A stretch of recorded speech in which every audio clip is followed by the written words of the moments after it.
कक्षा 11वीं के हमारे जितने भी बच्चे एनुअल एग्जाम की तैयारी कर रहे हैं उनके लिए आज एक ऐसा ब्रह्मास्त्र लेकर आया हूँ। ये पेपर आपके लिए ब्रह्मास्त्र से कम नहीं साबित होगा, क्योंकि ऐसे रिसर्च करने के बाद आपको क्वेश्चन बताऊंगा जो आपको 100% देखने के ही मिलने वाले हैं। 60 नंबर तक पक्का कर दूंगा एक ही पेपर में। चलिए तो अच्छे से तैयारी करिए, भले आप अलग से, पर इसको भी एक बार जरूर सॉल्व करके जाइएगा। निम्न में से इनमें से कौन सी लघु प्लेट नहीं है? ठीक है, तो यहाँ पर अंटार्कटिका ये आपकी लघु प्लेट नहीं है। नच्छादन में निम्न में से किस क्रिया को नहीं रखा जाता है? ज्वालामुखीयता। निम्न में से कौन सा सबसे छोटा महासागर है? तो सबसे छोटा महासागर है आपका अटलांटिक महासागर। भारत की सीमाएं किस देश से स्पर्श करती हैं? भारत की जो सीमाएं हैं वो आपकी चीन से स्पर्श करती है। चलिए, निम्न में से निम्नलिखित याम्योत्तर में से कौन सा भारत का याम्योत्तर है? कि 82 डिग्री 30 आ जाएगा इसका। देश में कुल जीवमंडल निश्चय है, ठीक है, तो ये हो जाएगा आपका 18। ठीक है भैया। चलिए अगला है पोलर फ्लेइंग बल से संबंधित है, तो आर्थिक भूगोल से यहां पर आ जाएगा आर्थिक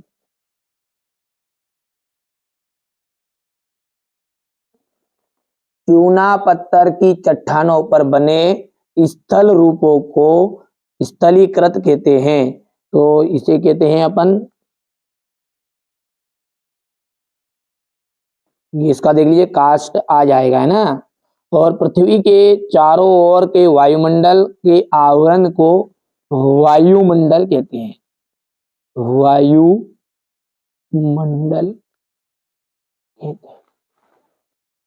वन्य जीव सुरक्षा अधिनियम 1972 में पारित हुआ। कब हुआ था? 1972 में।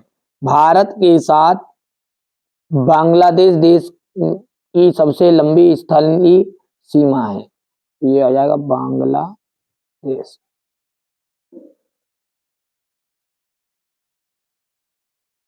विंध्याचल और सतपुड़ा पर्वत के मध्य नर्मदा नदी बहती है। कौन सी नदी बहती है? नर्मदा नदी बहती है।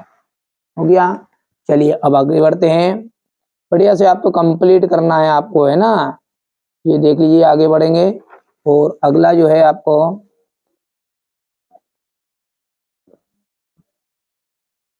व्यापार एवं परिवहन। व्यापार एवं परिवहन का जाएगा आर्थिक भूगोल।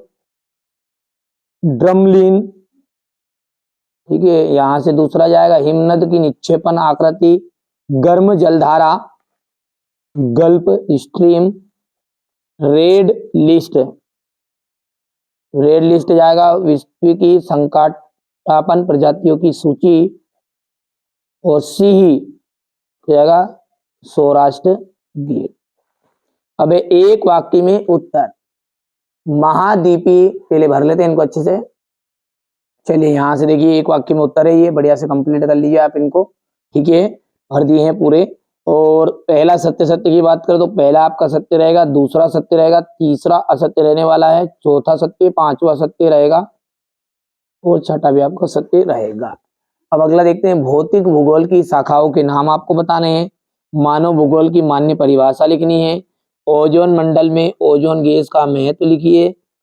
प्रजातीय विविधता से क्या तात्पर्य है? जैव विविधता संरक्षण की आवश्यकता क्यों है? ठीक है। बंगाल की खाड़ी में स्थित द्वीप समूह के नाम आपको बताने हैं। भारत की लंबी तट रेखा के क्या प्रभाव है? बांगर और खादर में क्या अंतर है? ठीक है, ये क्वेश्चन नंबर 10 हो गया आपका। ये क्वेश्चन नंबर 11 और ठीक है 12, 13 देखिए, 14 अटलांटिक सागर की धाराओं का वर्णन करना है आपको, बढ़िया से कंप्लीट करना है आपको, है ना। ये प्रश्न आपको परीक्षा हाल में देखने को मिलने वाले हैं। क्वेश्चन नंबर 16 है ये 17, 18, 19, 20। तो यहां से देखिए पूरा सॉल्यूशन 2022 और 23 में 24 में भी आने के चांस बने रहेंगे। इसके बाद में यहाँ से देखिए क्वेश्चन नंबर 7 को आपको मानव भूगोल की परिभाषा देनी है।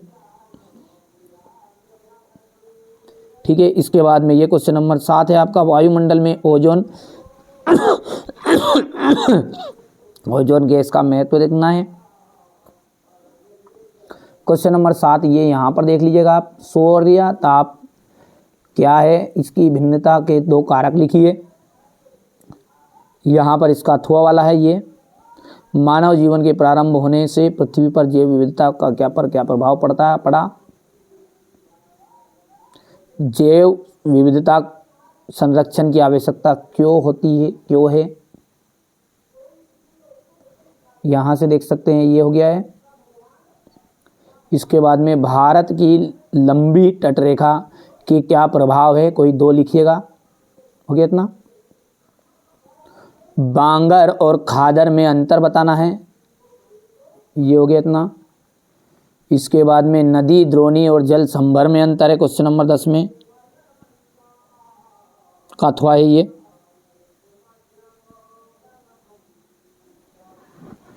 इसके बाद में ये क्वेश्चन नंबर जो आपका 11 है उसको थोड़ा सा देखते हैं। प्रायद्वीपीय पठार का विस्तार करिए, हो गया इतना। इसके बाद में ये इसका अथवा रहेगा, हिमालय के 3 प्रमुख नदी तंत्रों के नाम बताइए। वर्तमान में देख लो आपदाओं की सुभेद्यता क्यों बढ़ गई है। क्वेश्चन नंबर 12 का अथवा देख सकते हैं आप, ये यहाँ पर दिया हुआ है। Question number 13